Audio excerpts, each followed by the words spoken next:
amazing friends at EWB and EWB MSU, especially Ronald.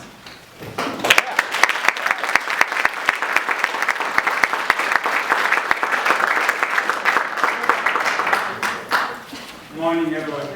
Good morning. I remember when I talked the first time I came, I said I represent the community. So the community never does PowerPoint presentations. So I'll just talk to you and we will interact. And if you have any questions, we will try and respond to them. And then I'm off to the airport. Yeah, I'm really very honored to be here this morning. I remember when I started thinking of coming to talk in this workshop, I thought of many things, just like the dean talked about yesterday. And you keep shifting from one another thing, telling people the story of EWB and all that. And I've told that story so many times, sometimes I feel like I'm just repeating it. So I kept thinking, how am I going to tell it differently this time around? And yesterday when the dean spoke here and talked about, Ronald as a person and just talked about what had happened in Kenya, I thought today I was going to speak more about Ronald the person and about how this project has affected Ronald, as opposed to how Ronald has done great things. For a long time, I've just spent time talking about this project did this, and this project did that, and I did this. And today I just want to open up to what extent interacting with young people and being a project sponsor or a project initiator, what that has meant to me, how it has changed my life. And I think by doing that, I'll actually be fitting within the context of my speech, which is seeing EWB from a different lens, right? From my side. So I will break this presentation into like two parts. First, talking about how I started this project, which is important for people who have not had it before.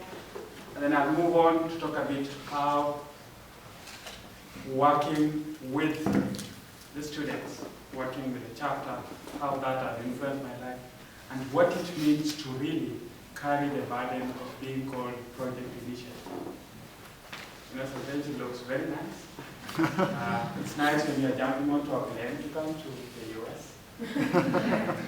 Talk about the project, but it also comes with certain burdens, and that's some of the things I'm going to share with you today. So let me start with the project. I was born and raised in Hussein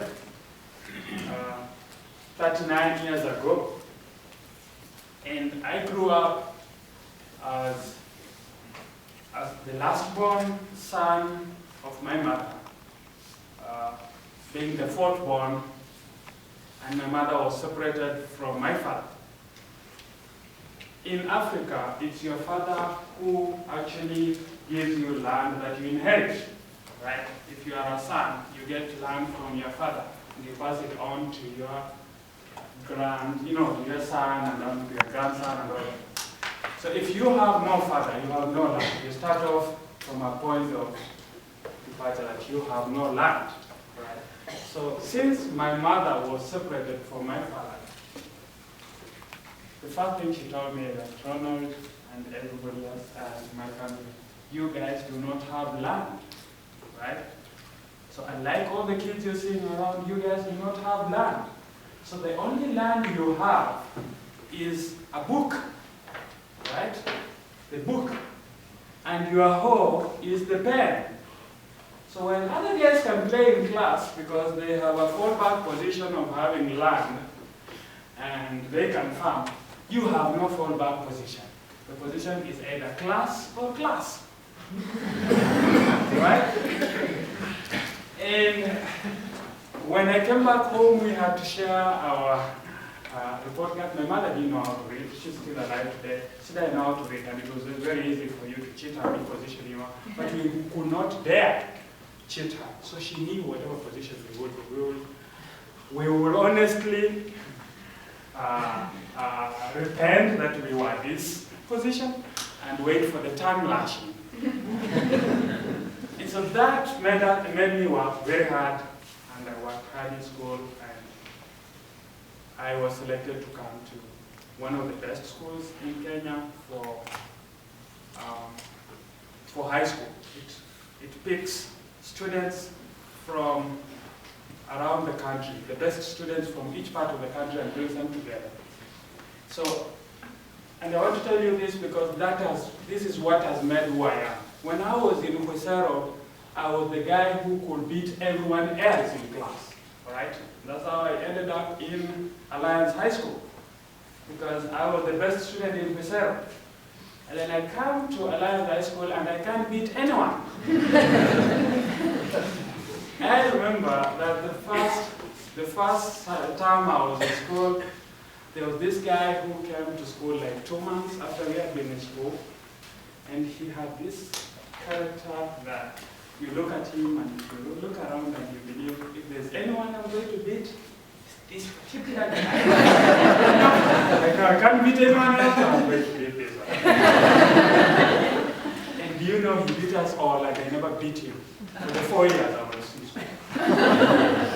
So although I left Kwesero thinking I was a very bright guy, going to high school really humbled me, and I realized I was just an average guy. So I went on and became an architect after 6 years of college.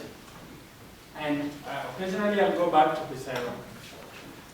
And I would go back and play, try to meet the guys I used to play with. You have a relationship. But now, I would miss the moments we had playing with them. And if I try to talk to them right now, we just didn't seem to connect like before. It's because, although I was speaking, we were speaking the same language. Because an average Kenyan speaks 3 languages. You speak your mother tongue, you speak Swahili, and you speak English. So I could speak to him in the lowest language he could get, but we still couldn't connect. Why? Because life had exposed me, education had exposed me, and it hadn't. And we were in 2 different parts, and it saddened me. And it dawned on me the only difference there was between me and him was because I'd gone to school. And I promised myself that his children should never be like him. They deserve better than that. And if there is anything I can do to make his children go to school better, I would want to do that. So I said I wanted to do something as a giving back to the community, so that people can get more opportunity to go through education as one of the means to get out of poverty. And as an architect, you are actually wired to deal with big things, not hearts, not small things. So in Kwesero, I was basically useless. My skills could not help the people down here. And so I decided to think of how I could make it easier for kids to go to school, and especially girls. Because all the beautiful girls I grew up with, by the time I was finishing college, I could not date them because they didn't even go to college. Because they were spending time going to fetch water and all that. So I said, no, girls need to go to school. And so that's when the idea of starting a water project and a sanitation project came to mind. And I started surfing the internet, and luckily I met EWB at a point when they were very desperate for projects. I did not write a wonderful proposal. Peter, you know that. It's just that it was like an issue of the right timing. They were looking for projects, and here I was excited about this project. And so we started emailing back and forth, answered several questions. And it was really a tedious process getting questions answered because those days it was not very accessible. So these guys would send me 20 questions or 2 pages of questions, and they liked that. So they have not started yesterday. They started asking these questions a long time ago. And so I would go with, you remember that thing, it was called a diskette. Remember the diskette? You go with a diskette, put it in the computer, download the questions, go to another computer somewhere in the office which was not charging for internet access, answer all the questions, and come back and go to the cyber cafe, fit in the diskette and click reply, and come back quickly before they charge you too much. And we went on back and forth, and finally I was told the project has been approved. I think that was the happiest moment. I walked into a cyber, and they come up, I opened this email, and it's from EWB, and they tell me, it's been approved. Yes. And then they tell me that a chapter is going to, there's a chapter which is going to get in touch with you. You wait. So I wait 1 month, 2 months, nothing. So I wrote back that guy, what's happening? I think there is a chapter called Montana State University. They have said they will. I will introduce you to them. I've never heard of Montana before. I didn't know where that was. I never even believed that there was a place called Montana in the US. So then, to cut the story short, we started now the back and forth process between Montana State students and myself. That was in 2003. That is 10 years ago. And we developed this relationship until now we have this project that is running in several schools. We have done, is it 10 wells right now? 10 wells? 11 wells right now. And a number of compostable latrines and Montana. When I land in Bozeman, I believe that I'm at home. You know, I've had the same thing from the students when they reach the zero. There is a certain feeling of home, and that's what we have been able to achieve. And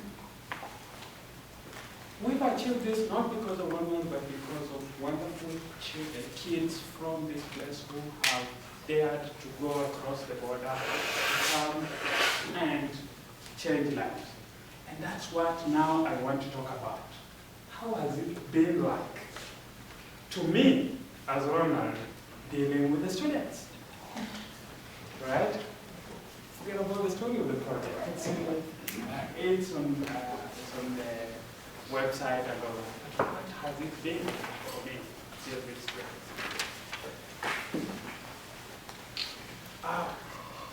And that's why I stand a very good position of being a link between you guys and the community, because I started first by being the community first. And initially when I met you guys, I saw what every community member sees. A white person in Africa is either a tourist or an aid worker, somebody who brings money. So when those guys see you and they see money, don't blame them. I also saw money at first. I was also wired that way. And I've transitioned to know who you are. So those guys, the first time they see you, they see, this is an opportunity. These are the guys who come from the land of opportunities. Before I came to the US, I believed that you just walk the streets and you will meet dollars walking. I said, I want to get some money back to Africa. I said, no problem. How much can you carry?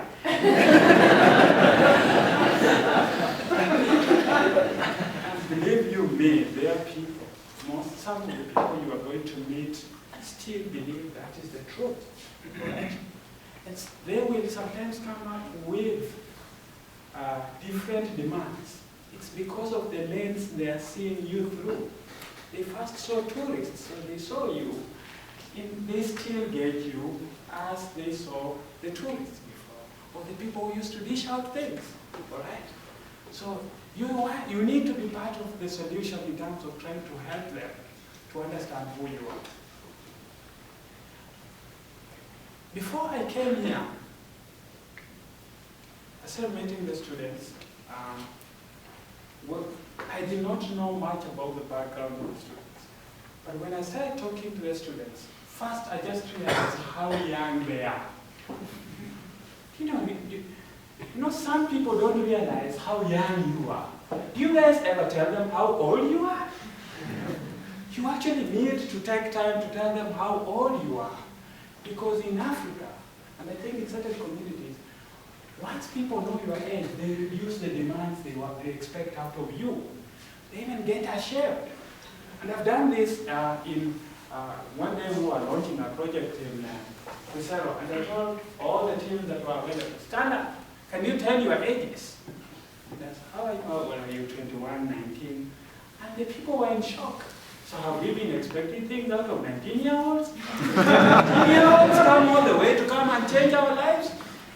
So it needs people to understand. So you guys also need to open up when you go out there, interact with freedom. So that's one. But I want to talk about what do I see when I see a student landing in Nairobi. Peter, that's one of the things I do. I look at this guy. He has read all the guidebooks. He has read, or she has read all the rules that EWB has set in terms of what you need to do when you go out there. Please don't interfere with the community. Please be careful not to hurt anyone. Please. This guy, these people are just so scared. If you are in the presentation by George told me, he said that when he landed in Zimbabwe and looked around and saw the huts, he said he was going to die.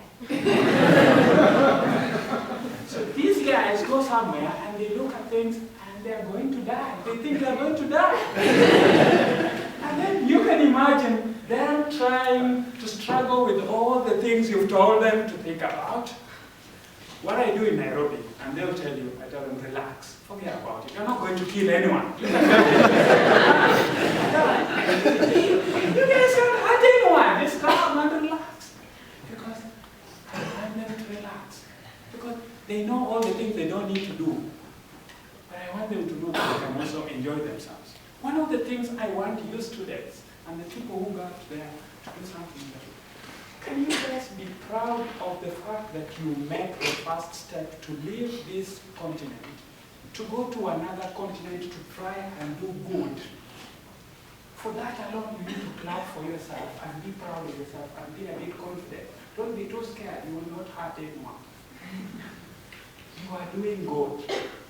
And if there's a message I want to sink as you guys live here, you guys are awesome guys. Right? You're doing great things. And making one mistake in once in a while is no problem. If even older people make it, and even professional development workers make huge mistakes. Some of the mistakes you are correcting today were made by guys who are professionals in development. Some of the white elephant projects were started by some of the best schooled guys. Isn't it, Peter? It is. So you guys need to be allowed to make some mistakes. I believe that is your right to do that. One of my policies with MSU, EWB at MSU, is that we make mistakes with confidence. And Peter, maybe that's why you've been having problems with us. Let me. I tell people it's important to make mistakes with confidence because this project is first and foremost about learning. How will you learn if you cannot make mistakes? If you are too scared to make mistakes. So, Peter, I'm going to preach about gospel, but I allow them to make a little mistakes. Why? Because they are already operating in a very different environment. When I came to Montana myself, I was scared. Now, I've never seen snow in my life. I've never been in a place where I was the minority. And I didn't need to introduce myself. Anybody met me on the street, oh, so you are the Ronald?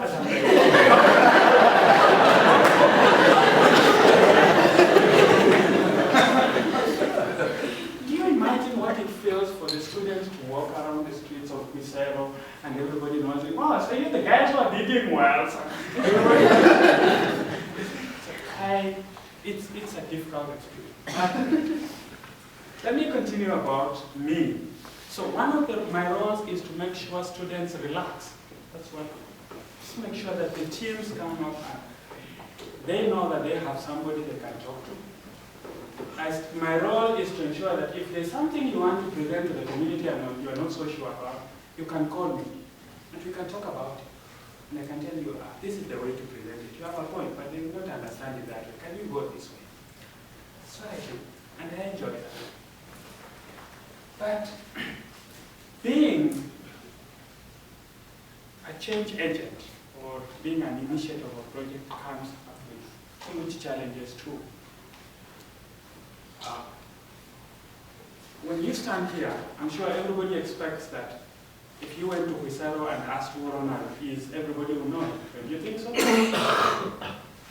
Do many of you think that if I was walking down the streets of Wisero, everybody would be saying, how are you, Ronald? How are you doing? You are doing great work. Do you think that's what happens?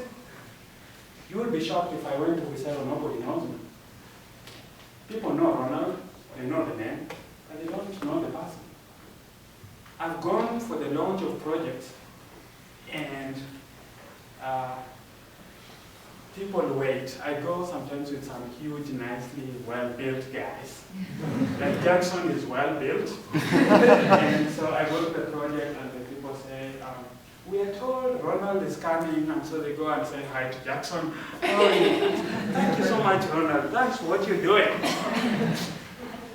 But I can easily walk down the streets of Wisero without anybody knowing who I am.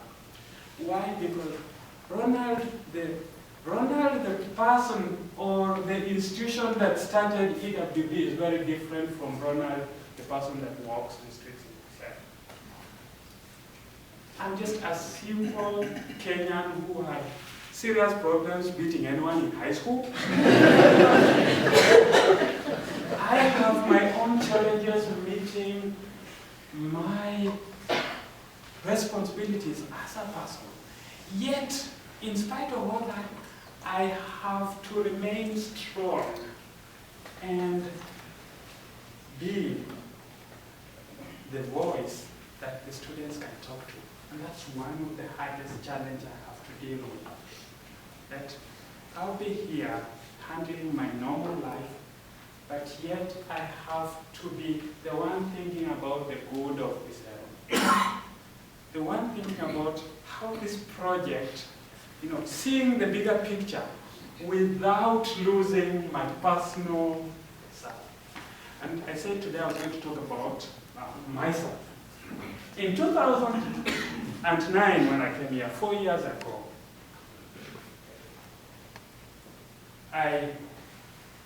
we made a decision that I was coming to talk about EWB and bring a face to what this project was doing so that the community that had been supporting it could see the face behind us, behind the project. But that was the point in my personal life when I was going through one of the hardest moments that I can go through as a person. 2 days before I was to take a flight to the US, my wife left me and left with my 2 daughters. And my daughters are very important to me. I can kill someone with them. I have a sister. So they mean everything to me. I can basically murder you for trying to touch me. And so 2 days before I'm supposed to take a flight to the US, my wife walks away with my children. And they come back home and the house is empty. And I'm like, do I really need to go to the US at this point? Do I or do I not? So I sit back and think, Ronald, the person, is really in trouble here. But Ronald is also the bridge between Wisero and Montana. At this point, I need to think about, if I didn't go to Montana, for example, if for some reason I was not to be there at that point, what would it mean for the people of Wisero? I realized that my life was no longer just important to me. What I was feeling was not just for me, I had to forget about myself and think about people of Brazil. And so I took a flight to come to the US. And I had one of the most intensive 2 months of my life. I gave lectures, I smiled, and the smile is good, it works. And I was not smiling a fake smile. Why? Because I had something I was living for. And that's why this project is so important to me. This project is the thing that when nothing else works, it's something that makes me tick. All right? And that's what I'm talking about. That sometimes each one of you will suffer their personal tragedies and different things.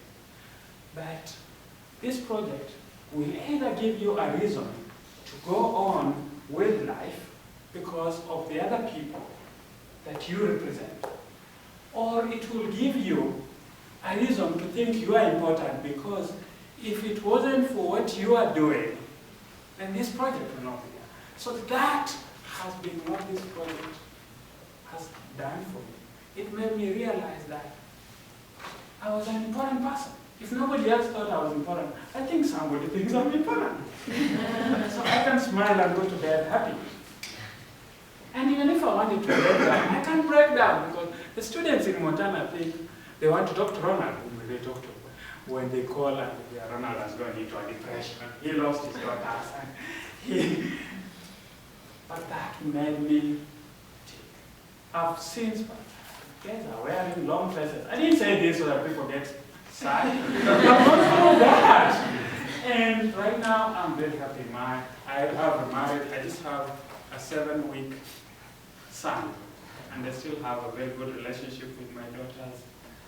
One of these days they'll come to Montana, and yeah, God has been good to me, right? So you don't have to have long dresses. I'm sharing this with you because I want to demystify the Ronald you see, okay? And I want you also to know that in your personal capacities, you are important. And you're struggling with things which everybody else struggles with. But unfortunately or fortunately, we were called for something. And we have to continue to do that, whether we are happy or unhappy. Whether things are up or down, because for some reason, you are there to do certain things. Alright? So this project for me has done a number of things. I have met some of the brightest students I've ever met in Japan. I've interacted with guys I wouldn't want to sit in class with because they will beat me, claim. I'm not going to class anymore. I have interacted with very bright students. Students, and I want to thank you. Students who want to do something, but students who are very, very good. Students who spend so much time doing EWP work that I wonder what time they have to do the classwork. But they still manage. If I was to try and do what you guys do when I was a student, I don't think I'll be as an architect now. I would have been discontinued. And you guys, I just want to thank you. And I want you to know that it might not pay right now, but it will definitely pay. And now I'm going to go to the final part of my presentation. How has this project finally then paid me? Right? So that the long faces can go away and you know there's light at the end of the tunnel. I took a decision when I started this project that I did not want to be employed by the project. I did not want to draw a salary from the project. I wanted it to remain something I was actually doing for the people of Brazil. So even when I didn't have a job, I continued to support the project. And sometimes my mother would wonder, what's wrong with me? You're supposed to be thinking about how you're going to make it in life, but why are you so concerned about this project? But I told her that when I was growing up with you, I mostly spent a lot of time with my grandmother. My grandmother used to say a story that a good heart will take you to Kisumu. You know, Kisumu is a I think it's one of the farthest towns you could go. So it was like somebody taking you to the US. Today you'll say like a good heart will take you to the US.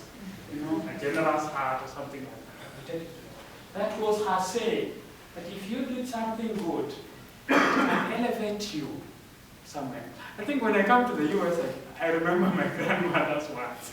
It's like, a good heart can actually take you to the US. You talked about Kisumu, but I finally ended up in the US. If you do good work, there is a way you get rewarded for that. It's not necessarily with the work you're doing. How have I been rewarded? Apart from interacting with the most awesome students, I've created friendships in the US that I would never have created in my life if it wasn't for EWB. I've named my son after Eldon, a guy I met here. And we started Habitats together. And we're doing great things. That's a company that should go places. I'm the only Kenyan shareholder in that company. Thanks to EWB. I would never have been in Montana. I would never have met Eldon if there hadn't been EWB. Do you see what has happened to me? I don't draw any salary from EWB, but it has opened all the ways for me. Right now, I work with Habitat for Humanity, Kenya, as the housing support specialist. And when they were writing an introduction email to the staff, they said Ronald is an architect and he started EWB with Sarah.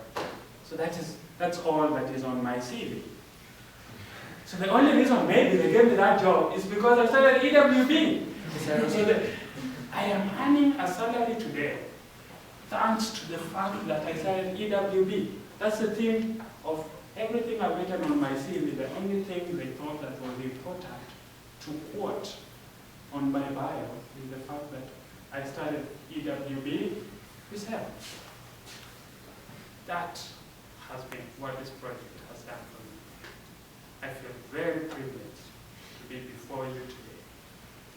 My message today is to tell you that you guys are doing a great job. You're doing awesome work. I want you to be very proud of yourselves. I want you to be ready to make mistakes once in a while because that's how learning happens. You know, they say theory informs practice and practice informs theory. Theory is just a documentation of all the mistakes we have made and a few breakthroughs. You know, what works right. So you guys need to be very proud of yourselves and go out and change the world. It's not easy, but it's truly rewarding. I've enjoyed doing this. I go to bed very happy knowing that even if I don't do anything else, there's something that I've done. And this money cannot buy something. So I want you to know that you are doing a great job, and I want to welcome any questions at this point. And before I welcome any questions, I would like all of you to stand up and clap for yourselves. Clap for Ronald. All of you to stand up and just applaud.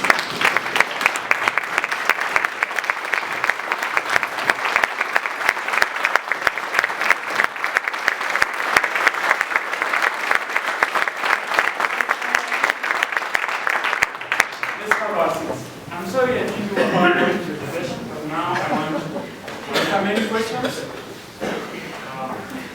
You can ask anything, you can make any comment. I'll be willing to respond.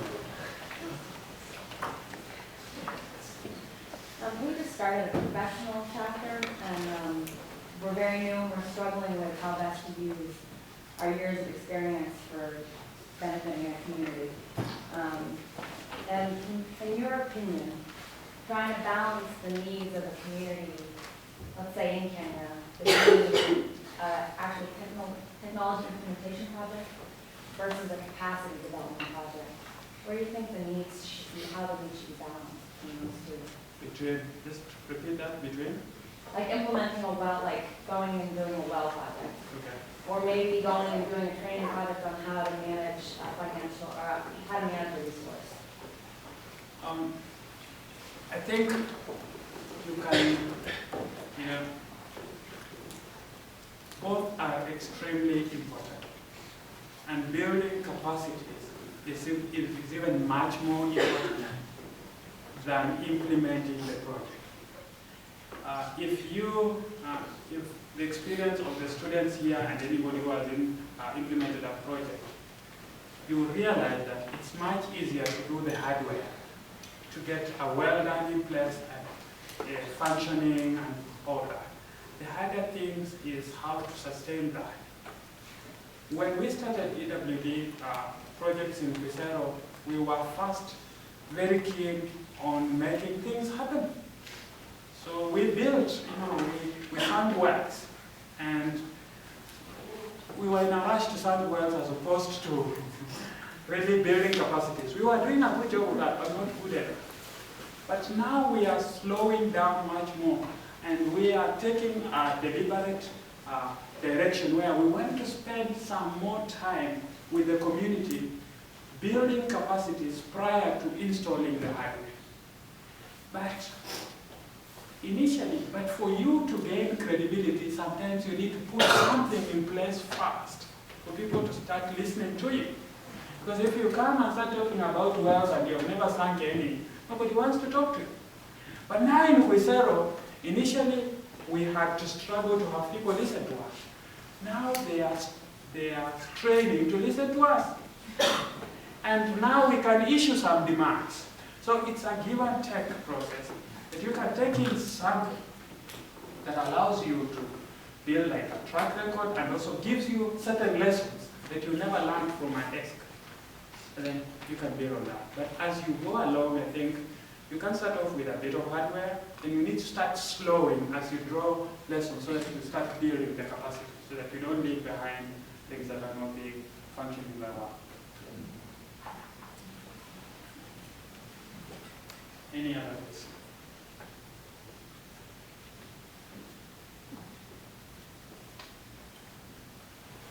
George, would you like to say something? Okay, let's start with you. Where did the majority of the funding come from for the projects that you've been doing? The EWB project? Yes. I don't know.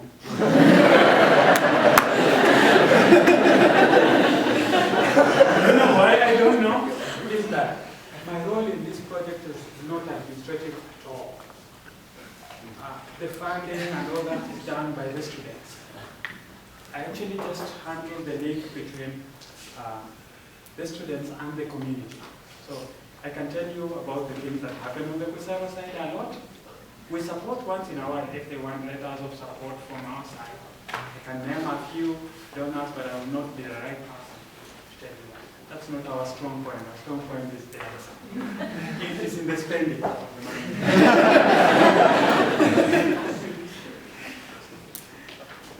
George, you understand?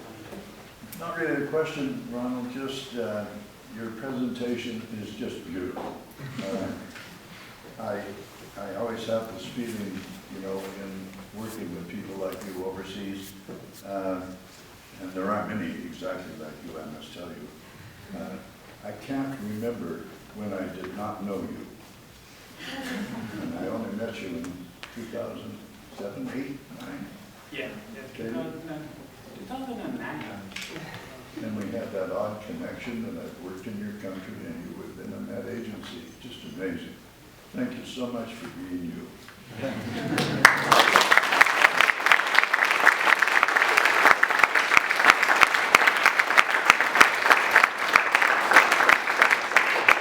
you so much, George. I'm honored. So I know we've talked about this before, but you say go out and make mistakes with confidence. What types of mistakes is it okay for EWB chapters to make? What types of mistakes is it okay for us to make? Because obviously, as engineers, we try not to build projects that collapse and kill people. I think rarely do engineers make mistakes that collapse and kill people. Right? The engineer in you will not allow you to make those kinds of mistakes. The mistakes I actually allow is mistakes in terms of relationships, because those are really fluid. there are no right answers or wrong answers. But I am not saying that you compromise on the integrity of the engineering process that needs to be done, right? There could be processes where you need to get a marriage between the US standards and the Kenyan standards. Recently, I just joined Habitat for Humanity, I told you, and I read this document that has been a guidebook for several years. And they were defining what the minimum size of a house is. And I wrote back and told them, it sounds a bit unreasonable for Kenya. Because the house they are saying was for a poor guy, I can't even afford it. So am I supposed to be one of the clients of Habitat for Humanity? So what I'm saying is that the standards sometimes need to be, you need to find a merge between the standards you operate in at the US and the standards you operate in Kenya. Because most of the countries we'll be operating in have certain standards. One of the challenges we have in architecture, we have a building code that we use in Kenya that we picked straight from the British building system. They have even abandoned it, but we still use it. And it even talks about designing for snow. Because the roofs we design have to meet snow loading. There will never be snow in Kenya in my lifetime. So you can imagine if I had architects flying in from the UK and they started insisting that, we have to design for snow. That's the standard. Seriously, that would be completely misplaced.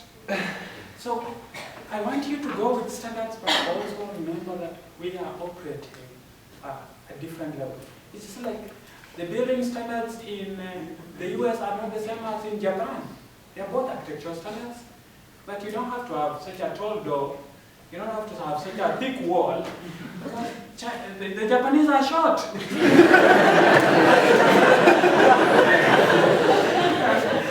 So don't come and build a door that I will never need. That's what I'm talking about. But mistakes for me is when you're too cautious, it messes up the interaction. I want you guys to be yourselves, because when you're yourselves, then you are able to interact more. But if you're too scared, then it even messes up the relationship. Yeah, that's what I'm talking about.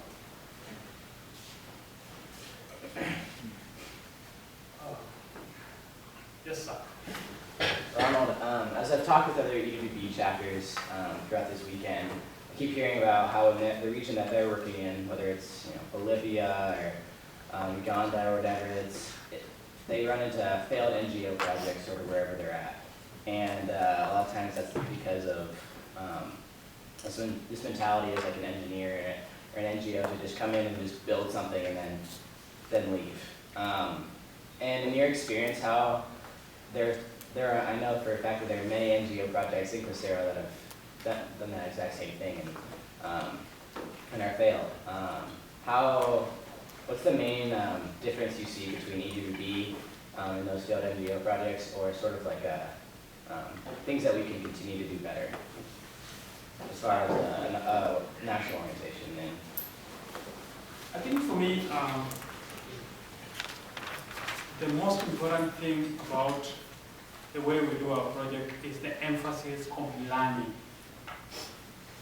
That we go in there knowing that we can potentially make mistakes and we can correct them, all right? So the emphasis on learning is important in that it can help you to continue to draw from the lessons learned, to revise, as you go forward. So that as the project goes through several years, you're continuing to build and learning and trying to correct some of the mistakes you did in the past. For me, the main reason why most projects fail is that projects come with a lifespan, a specific lifespan. Specific funding, you come in there, try and learn as quickly as possible, or you don't learn at all, you don't even have much time to learn, and you want to implement a project, and the time for lessons, by the time you're coming back to do lessons, there's no funding for it, so nobody learns from that. That project is forgotten and we move on, okay? I will advocate as a person for long-term relationships with the communities you are living with. Because what worked yesterday might not necessarily work today. Even some of the things we are currently talking nicely at EWB that they are working have been evolving. And they might fail tomorrow. We need to start thinking of how to continuously correct them. Some of the mistakes we did in the first wells, we are correcting in the wells we are doing right now. But still taking advantage of the fact that we are still operating within that project, to go back to those first wells, to see what we can do, so that we are continuously improving. So for me, the focus should be learning and long-term relationships that are more interactional, focused on drawing lessons and building on that, as opposed to just pure deliverables. Yeah. And that's what I think I can speak very confidently about EWB Wisera. And I'm sure most of you are applying. Yes. I'm curious, for people our age in your own country, so people from Canada, what kind of do you see people making change in that generation over there? And how are people being involved? Just go about it. Yes. So, I feel like we talk a lot about international aid, Yeah. but I'm curious about what you've seen of people working in their own communities and how people our age are getting involved. Yeah, we've talked a lot about international aid. And for me, for a long time, and it's still a serious problem, where people expect help to come from out there, and you just receive it. And that's why I wanted to, and I still insisted on the issue of interaction. You know, if you are in Kusero and you are working in Kusero, I encourage, and I want to encourage some more, for you people to interact with the people you meet, people your age, and tell them what you truly are. The struggles you go through. Before I came to MSU in 2009, I didn't know that you guys go door to door trying to do fundraising. That was a shocker. No. I was shocked that people actually wait on tables to try and raise their air tickets to come to Kenya. Do some good. Do you guys ever share those kinds of experiences with the people you interact with? You need to, because some people think you are so rich. You just picked something, and some of your parents' money came with it to town, and you're going back. You pass through a luxurious hotel on your way back. You need to tell your story. We have to interact with these guys as human beings. We need to share the volunteer spirit that is very strong in this country. You guys might think it's not strong. It is by any standards. If you've been out there, the US volunteer spirit is still higher than most countries. You need to share that. You need to make people know that you do not help because you have too much, but because you feel the urge to help. And I've understood that more because I've come here. There's one time we were at the Emerson Hall during the Jubilee. And a lady came to me, she told me, I do not have any money to give, but I am a teacher, I'm a retired teacher. How can I be of help to this project? It shocked me, people don't have money here. You know, if I had been thinking about Sarah, I'm shocked. You don't have money to give? That is what people, some of the communities that you live in think about you. They think you are walking dollars, actually waiting to heaven. You need to show them that you're going through certain personal challenges. And this is something you're actually making a decision to do. Because that is when you influence behavior. You're not just influencing, you're not changing lives by just breaking goodies. You're trying to change lives by showing people that even them, they can do something. People have seen what I do, and I've seen like there's an engineer who has joined the program and said he's now volunteering. That anytime you guys want to talk to me and you can't find me, you can talk to him. Because he was also born and brought up in Kusero. How did he realize that? He sat with me and heard my story about what I was doing, and was doing everything from it. And he said he also needed to do something because he's even in a better position than I am. So sometimes when we share our stories, they touch people. And I think that's part of the revolution you guys can take out there, the communities you are in, trying to show them that they can do much more for themselves. Yes. All right, how many minutes do we have? As many as you want. So I'm about to go to the airport. If there are any closing remarks before I go, I think, I hope that the EWB team, I hope it was worth your money bringing me over. I hope you're not so disappointed. I'm really very glad that I came. And I want to say thank you very much.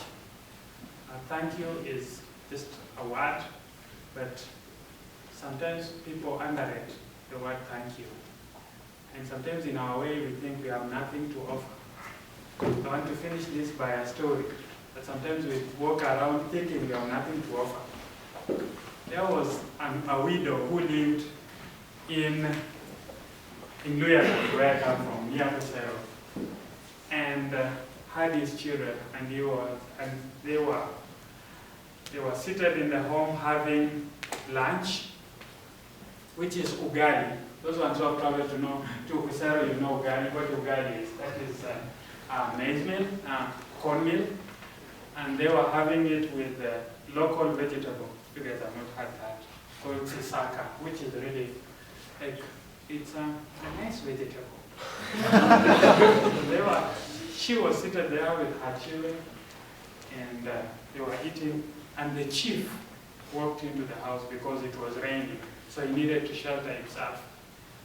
And he came and she told the chief, "Welcome, have a seat." And the chief sat there, and they just continued to eat, because in her opinion, she felt that the chief cannot eat that type of vegetables. So they continued to eat and finished as the chief watched, because they felt that was such an inferior meal that the chief could not take. Unknown to them, that was the chief's favorite. And in Africa, you do not start eating before they tell you welcome. So if you walked into a house and they were eating and they didn't tell you welcome, you don't wash your hands. So he just sat there and kept quiet.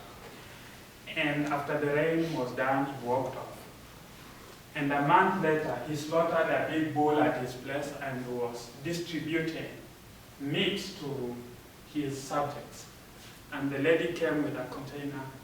And every time she reached, the chief said, "Next." Next, and she kept passing him until all the meat was finished. And the lady asked the chief, "Why are you doing this to me?" And the chief said, "How could you refuse to give me some ugali and sisaka? And yet that is my favorite." And the lady was like, "I didn't know. That was so, I couldn't let you take." And so she missed meat because she refused to part with what she thought was an inferior vegetable. Sometimes we walk around thinking we have nothing to offer, or the people we are dealing with are too big, so we cannot add value to their situation. And by doing that, we miss opportunities to change lives and create great relationships. Please let's not miss that opportunity. God bless you very much.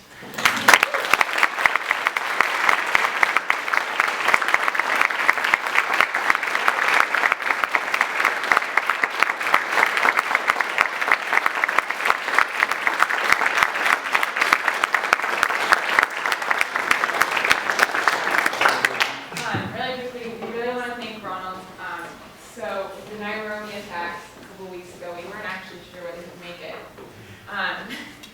And so he and we spent a long time calling around, seeing if we could move an appointment in Kenya that had just suffered a terrorist attack a week ahead of time, so we could still get Ronald here to speak today. So he's put a lot of effort into coming here. We're really grateful that you have. And before you take off, we just wanted to give you a little thank you.